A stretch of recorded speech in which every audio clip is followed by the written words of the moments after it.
Hello students, you are welcome to crack zone English competitive classes. I am K Malhotra. याद रखिएगा, ये Macavity the mystery cat है। 10+2 Bihar board के लिए Macavity the mystery cat. I just would like to tell you about this poem is very important for the examination. Okay, ये परीक्षा के लिए बहुत ही इम्पोर्टेंट है। Macavity the mystery cat, याद रखिएगा, by T S. Eliot. मैका Bhitti the mystery cat का जो कवि है वह टी.एस. इलियट है। टी.एस. इलियट का पूरा नाम थॉमस स्टर्न्स इलियट है। याद रखिएगा, इसका पूरा नाम थॉमस स्टर्न्स इलियट है, जिनका जन्म हुआ 1888 में और ये 1965 में मर गए। याद रखिएगा, 1888 आई मीन 1888 और 1965। याद रखिएगा, USA। इस कवि को ह्यूमोरियस पोएट कहा जाता है। याद रखिएगा, कौन सा पोएट कहा जाता है? ह्यूमोरियस पोएट कहा जाता है। ओके, याद रखिएगा, कुछ मैका भिट्टी द मिस्ट्री कैट से कुछ आपका ऑब्जेक्टिव क्वेश्चंस है। हालांकि मैं आपको मैका भिट्टी द मिस्ट्री कैट में पढ़ा दिया हूँ, ये कुछ सवाल है ऑब्जेक्टिव क्वेश्चन का, तो याद रखिएगा। ऑब्जेक्टिव के साथ साथ मैं पूरे पोएम का लाइंस को, उसका मीनिंग को समझाने का हम प्रयास करेंगे, ताकि फिर से वो जो पोएम है वो आपका एक रिवीजन के रूप में हो जाए। Okay, Macavity is called, that's very simple question for you, it's not hard. मैं बार बार यही बताता हूँ कि यदि किसी भी पोएम का अगर लाइंस, वर्ड मीनिंग्स यदि आपको समझ में आता है तो ऑब्जेक्टिव आसानी से बन जाएगा। याद रखिएगा, मैका भिट्टी इज कॉल्ड, मैका भिट्टी को क्या कहा जाता है? क्या आपको मैं पढ़ाया था? क्या इसको दी धट्टी पा कहते हो? बोलिएगा नहीं सर, ये धट्टी पा था ही नहीं, तो आपका आंसर होगा नहीं सर, ये नहीं होना चाहिए। मैका भिट्टी को दी धट्टी पा नहीं कहा गया था, तो क्या कहा गया था? ऑप्शंस फोकस कीजिए। क्या इसको नोटी पा कहा गया है? बिल्कुल नहीं। क्या इसको क्लेवर पा कहा गया है? बिल्कुल नहीं। याद रखिएगा, इसको दी हिडन पा कहा गया है। याद रखिएगा, Macavity is called the hidden paw. By the way, अगर एग्जाम्स में ये क्वेश्चन आता है कि Macavity is called, poem का पहला ही लाइन में लिखा हुआ है Macavity is a mystery cat, he is called the hidden paw. याद रखिएगा, तो आपका जो आंसर है द हिडन पा हो जाएगा। Okay, T S. इलियट वाज, याद रखिएगा, टी.एस. Elliot, T.S.. का पूरा नाम मैंने आपको अभी बताया, I have just told you, Thomas Stearns Eliot was. क्या एक ड्रामाटिस्ट है? क्या ये पोएट है? क्या ये क्रिटिक है? या हो सकता है कि ड्रामाटिस्ट भी है, पोएट भी है, क्रिटिक है। यदि आपको जानकारी है कि ABC अगर तीनों है तो आपका आंसर डी हो जाएगा। तो T S. Eliot was a dramatist. याद रखिएगा, ड्रामाटिस्ट भी था, अ पोएट भी था और क्रिटिक भी था। इसका मतलब है कि ABC तीनों था, यानी कि ड्रामाटिस्ट, पोएट और क्रिटिक भी था। तो आपका जो आंसर हो जाएगा वो हो जाएगा D will be correct. Okay, Macavity is an. याद रखिएगा, बहुत ही सिंपल क्वेश्चन है। मैका भिट्टी इज ए और एन, गैप दिया वो, क्या ये डिसीजफुल है? क्या ये मीनिंगफुल है? क्या ये हैप्पी है? या क्या ये सेल्फिशनेस है? तो आपको पोएम के माध्यम से क्या पढ़ाया गया था कि वो एक डिसीजफुल था, धोखेबाज था, मक्कार था वो।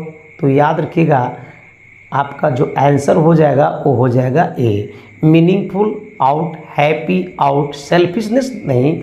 आपका जो आंसर होगा वो हो जाएगा डिसीजफुल। ओके, 4 क्वेश्चंस पर आइए। मैका भिट्टी इज आउटवर्डली, याद रखिएगा, ये भी आपका पोएम में वहाँ पे एकदम नीट एंड क्लीन लिखा हुआ है कि Macavity is outwardly respectable. दे से ही चिट्स एट कार्ड। देखिएगा लाइंस को जब आप पढ़िएगा ना तो मिलेगा। Macavity is outwardly respectable. तो रिस्पेक्टेबल ऑप्शंस कहाँ पर, क्या बिलिएबल होगा, आउट हुआ, क्या रीचेबल हुआ, आउट हुआ, वांटेबल है, नहीं ये भी आउट हुआ। याद रखिएगा रिस्पेक्टेबल है, यानी कि ऑप्शंस नंबर आपका बी आ जाएगा sir. T S. Eliot belongs to 17th century, 19th century, 20th century और 21st सेंचुरी। तो याद रखिएगा ये कौन सी सदी के कवि थे। तो याद रखिएगा टी.एस. इलियट बिलोंग्स टू 17वीं की बात करें नहीं, 19 की बात करें तो जस्ट थिंक अबाउट दिस, इनका जो मरने का जो ईयर है वह 1965 है, तो ये चला जाएगा आपका 20th सेंचुरी में। तो इसका जो आंसर होगा वो चला जाएगा सी 20th सेंचुरी। तो आपका C will be right, not D और नॉट बी। ओके। और याद रखिएगा बहुत बार एग्जामिनेशन में आपसे पूछा जाता है कि इसका वर्क्स, जैसे मैं बहुत सारे को मैं वर्क्स बताया, मैं फिर से मैं पहले चैप्टर से मैं रिवाइज कर देता हूँ। याद रखिएगा पहला पोएम है sweetest love I do not go, has been composed by John Donne. John Donne is called और John Donne is known as a metaphysical poet, right. John Donne का भी जो वर्क्स था वो बहुत सारे लिखा था, air and angels, the bait, a burned ship, go and catch the star, flea. तो उनका ये लिखा हुआ वर्क है। वाल्ट व्हिटमैन का बहुत सारे वर्क्स वो भी लिखे थे, leaves of grass, drum taps, O captain my captain, O leaf my leaf, I heard America singing. So वो भी बहुत सारे वर्क्स लिखे थे। तो कभी कभी यही जो वर्क्स होता है उसकी जो रचना होती है वो आपको एग्ज़ाम में पूछ देता है, और हम लोग जो है सो मेन चैप्टर पर फोकस करते हैं। तो याद रखिएगा now the leaves are falling fast, W.H. Auden. W.H. Auden England को कब छोड़ा था? W.H. ऑडेन इंग्लैंड को 1939 में छोड़ा। सेटलमेंट कहाँ पर जाकर हो गए? अमेरिका में। उनको एक पुलिट्जर प्राइज दिया गया था 1948 में। किस किताब के लिए दिया गया था? Age of anxiety. तो उन्होंने बहुत सारे वर्ड्स लिखा था, the shield of Achilles, the dance of death, new year letter, Spain, तो बहुत लुक स्ट्रेंजर, तो बहुत सारे उन्होंने भी वर्क्स लिखा। उसके बाद ओड टू ऑटम की बात अगर करें हम जॉन किट्स साहब का, तो जॉन किट्स भी बहुत, ये तो रोमांटिक कवि है ना, तो ये बहुत सारे इन्होंने वर्क्स लिखा। हाइपेरियन लिखा, एंडीमायन लिखा, टू शाइक लिखा, टू ए नाइटिंगेल, बहुत सारे ये भी लिखे सर। अगर मैं वाल्डडला की बात करूँ, वैनी फेथेप जो लिखे थे चिल्ड्रन पोएट हैं, उन्होंने बहुत सारे लिखे किताब, सॉन्ग्स फॉर चिल्ड्रन लिखे, पीकॉक पाई लिखे, स्नो लिखे, सिल्वर लिखे, ठीक है। तो एक चीज़ याद रखिएगा, उसी तरह से सर याद रखिएगा ये भी जो टी.एस. इलियट है इन्होंने बहुत सारे किताब को लिखा है, जैसे 4 क्वार्टर्स है, आस वेडनेसडे है, द वेस्टलैंड है, द डिवाइन कॉमली है, द कॉकटेल पार्टी है, तो इन्हीं का लिखा हुआ है, याद रखिएगा। Okay. T S. Eliot is known as, याद रखिएगा T S. Eliot is known as A और एन, इनको कौन सा कवि कहा जाता है? क्या ये वार पोएट है? तो कहिएगा कि सर वार पोएट तो रूपर्ट ब्रूक थे जो सोल्जर को लिखे थे, याद रखिएगा। ह्यूमोरियस पोएट, याद रखिएगा ये जो आपका टी.एस. इलियट है वो ह्यूमोरियस पोएट है। ओके। क्या ये रोमांटिक पोएट है? तो रोमांटिक में मैंने बताया था जॉन किट्स हो गए, पी.बी. शैली है, एस.टी. कोलरिज है, बैरन है, तो याद रखिएगा ये सब रोमांटिक कवि में आते हैं। चिल्ड्रन पोएट अभी मैं जिक्र किया वाल्डडला मेयर साहब को, तो याद रखिएगा वो चिल्ड्रन पोएट हैं। ओके। तो आपका सर सी नहीं, ए नहीं, डी नहीं, आपका जो आंसर हो जाएगा वो बी हो जाएगा, humorous poet. Okay. T S. Eliot belongs to, अब याद रखिएगा यहाँ पे सदी पूछ दिया, सेंचुरी पूछा है, और यहाँ पर याद रखिएगा प्लेस पूछ रहा है कि T S. Eliot belongs to which country? क्या इंग्लैंड? तो आप कहिएगा कि नहीं सर इंग्लैंड के नहीं है, तो ये आउट हुआ। सिंगापुर नहीं, हांगकांग नहीं, अमेरिका, याद रखिएगा अमेरिका और यू कैन से USA।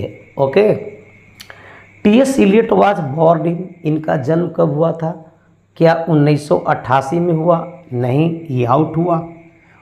1965 में क्या हुआ? ये मर गए थे, इनका निधन हुआ था 1965 में, तो ये आउट हुआ। याद रखिएगा इनका जन्म हुआ था 1888 में, तो आपका जो आंसर हो जाएगा वो सी हो जाएगा। अगर मैं 1939 की बात करूं तो याद रखिएगा W.H. ऑडेन साहब ने इंग्लैंड को छोड़ दिया था। ओके, 9 क्वेश्चंस को देखिए। मैकाविटीज हेड इज़ हाईली, मैकाविटी का जो सिर था वह कैसा था? क्या वह ट्रायंगल था, रेक्टेंगल था, डोम था या राउंड था? तो ये तो सिंपल सा चीज़ है, पढ़ाया हुआ है। हिज हाईली इज, क्या पढ़ाया गया था? मैकाविटीज हेड इज हाईली डोम्ड, वहाँ पर लिखा हुआ है, लाइंस को पढ़िएगा समझ में आपको आएगा। ओके, तो याद रखिएगा ट्रायंगल नहीं, रेक्टेंगल नहीं, राउंड नहीं, डोम्ड, वहाँ पर लिखा हुआ है his head is highly doomed, so your answers will be C. T S. Eliot died in, T S. Eliot का निधन कब हुआ था? क्या 1888? तो याद रखिएगा 1888 में तो ये जन्म लिए थे। 1855 याद रखिएगा ये लीव्स ऑफ ग्रास का पब्लिशिंग डेट है जो वाट विटमिन साहब ने लिखा था। 1866 में ड्रीम टाइप्स पब्लिश किया गया था। 1965 याद रखिएगा 1965 में इनका निधन हुआ। टी.एस. इलियट का निधन जो हुआ 1965 में हुआ। Okay, Macavity is the of Scotland yard, याद रखिएगा Macavity is the of Scotland yard. क्या मैकाविटी स्कॉटलैंड के लिए, क्या ये विजार्ड हो गया था? विजार्ड का मतलब होता है जादूगर, याद रखिएगा, तो ये आउट हुआ। क्या वो मेढक हो गया, फ्रॉग? नो। क्या ये सेंटीपेड आउट हुआ? सेंटीपेड का मतलब होता है कनगोजर। ओके, ये सर याद रखिएगा ये बेफिलमेंट हो गया था, परेशानियां बन गया था वहाँ के लिए, ठीक है ना। तो याद रखिएगा Macavity is the bafflement of Scotland Yard. Okay, 12 question. Macavity's power of levitation would fake a stare, poem को जब भी लाइन पढ़िएगा तो याद रखिएगा वहाँ पर क्या लिखा हुआ था? मैकाविटीज पावर ऑफ लेविटेशन, और वहाँ पर लिखा हुआ था his power of levitation would make फकीर स्टेयर। तो याद रखिएगा मेक हमारा स्टेयर यहाँ, और या क्या पब्लिक है? नहीं। क्या पुलिस है? नहीं। क्या रोबर है? आउट हुआ रोबर। याद रखिएगा फकीर वहाँ पे लिखा हुआ लाइंस में, ठीक है। तो आपका जो आंसर हो जाएगा वो हो जाएगा सी। ओके, 13 क्वेश्चन देखिए। The best works of the poet is, बताया गया था इसके बारे में, टी.एस. इलियट के बारे में। आई हैव जस्ट टोल्ड यू कि इनका बहुत सारे वर्क्स लिखा हुआ था। 4 क्वार्टर्स था, आस वेडनेसडे था, द डिवाइन कॉमेडी था, द कॉकटेल पार्टी था, आस वेडनेसडे था, द वेस्टलैंड है। तो ये बहुत सारे इनका वर्क्स लिखे। इसको देखिए, क्या द वेस्टलैंड? तो द वेस्टलैंड तो है, आस वेडनेसडे ये भी है, 4 क्वार्टर्स ये भी है। तो आपका जो आंसर हो जाएगा ये हो जाएगा D, all of these. Okay, Macavity's footprints were not found in any, याद रखिएगा, लिसन टू मी केयरफुली, मैं बार बार कहता हूँ कि लाइंस को पढ़िएगा तो आपको याद हो जाएगा। ये कहता है कि Macavity's footprints were not found in any of Scotland. क्या था? कॉपी था? नहीं। याद रखिएगा आंसर हो जाएगा file, any file of Scotland his footprints are not found, और you can say they are not found. Okay, so file will be the right answer here, not book, not novel. Okay, the criminal in the poem is, इस कविता में criminal कौन है? खुद criminal कौन है? क्या इसमें दी पोएट है? टी.एस. इलियट साहब है? ऐसा नहीं है, ये आउट हुआ। रॉबिन नहीं, फ्रॉग नहीं। याद रखिएगा ये मैकाविटी है। The criminal in the poem is Macavity. Okay, the 2 line poems is, ये एक तरह की एक स्टेंजा है, तो 2 लाइन्स को क्या कहोगे? जैसे मैंने आपको बताया था कि 14 lines sonnet, 8 lines octave, 7 lines septet, 6 lines sestet, 5 lines limerick, 4 lines क्वार्टेंट, 3 लाइन्स ट्रिपलेट और 2 लाइन्स कॉपलेट। तो याद रखिएगा यहाँ पे 2 लाइन पोएम्स बोल रहा है, तो क्या ऑक्टेव तो 8 होता है, ये आउट हुआ। सेस्टेट इट मीन्स 6, ये भी आउट हुआ। सेप्टेट इट मीन्स 7, ये भी आउट हुआ। कॉपलेट दैट मीन्स 2। आपका जो आंसर हो जाएगा वो हो जाएगा डी। ओके, 17 क्वेश्चंस को देखिए। The divine calmly written by, याद रखिएगा ये वर्क्स है, ये किसके द्वारा लिखा गया है? क्या Kamala Das, Walter de la Mare, T S. Eliot और डी.एच. लॉरेंस? तो याद रखिएगा divine comedy has been composed by T S. Eliot. So your answer is C, not Kamala Das, not by Walter de la Mare, not by D H. Lawrence. T S. Eliot was not a poet but also, याद रखिएगा T S. Eliot was not a poet, इसका मतलब वो poet थे, but also और उसके अलावे और क्या थे? क्या सिंगर थे? नहीं। क्या टीचर थे? नहीं। क्या लीडर थे? नहीं। क्या ड्रामाटिस्ट थे? सो आपका जो आंसर हो जाएगा वो हो जाएगा B. Camel is the ship of desert, याद रखिएगा ये आपका फिगर ऑफ स्पीच से क्वेश्चन लिया गया है। लिसन टू मी केयरफुली, हालांकि फिगर ऑफ स्पीच भी मैं आपको पढ़ाया हूँ, तो याद रखिएगा ये जो 2 सवाल है, this news is true false, ये भी आपका फिगर ऑफ स्पीच से ही लिया हुआ है। तो याद रखिए camel is the ship of dessert, क्या वो सिम्बली है, मेटाफर है, ऑक्सीमोरन है या हाइपरबल है? तो याद रखिएगा मेटाफर है, याद रखना ये आपका जो है मेटाफर है। सिम्बली में क्या होता है? कंपैरिजन होता है। सिंपली में क्या होता है? कंपैरिजन होता है, और अधिकांश उसमें आपको लाइक एज मिल ही जाएगा। ओके, सो याद रखिएगा सिम्बली नहीं है। ऑक्सीमोरन का मतलब होता है कि अगर कहीं 2 वर्ड्स के बीच में कॉन्ट्रास्ट हो तो याद रखिएगा वो ऑक्सीमोरन कहलाता है, याद रखिएगा। और हाइपरबल का मतलब क्या होता है? जो किसी भी ओवर स्टेटमेंट देता हो, बढ़ा चढ़ा करके बातें करता हो, उसको हाइपरबल कहते हैं। ओके, तो याद रखिएगा camel is the ship of desert, ये हाइपरबल नहीं है और ना ही सर ऑक्सीमोरन है। आंसर हो जाएगा आपका B, metaphor. Okay, this news is true false, देखो 2 वर्ड लगता रही है, इस दोनों वर्ड के बीच में हमारा कॉन्ट्रास्ट है। अगर न्यूज ट्रू है तो फिर फॉल्स कैसे हो सकता है, और यदि वह फॉल्स है तो फिर ट्रू कैसे हो सकता है?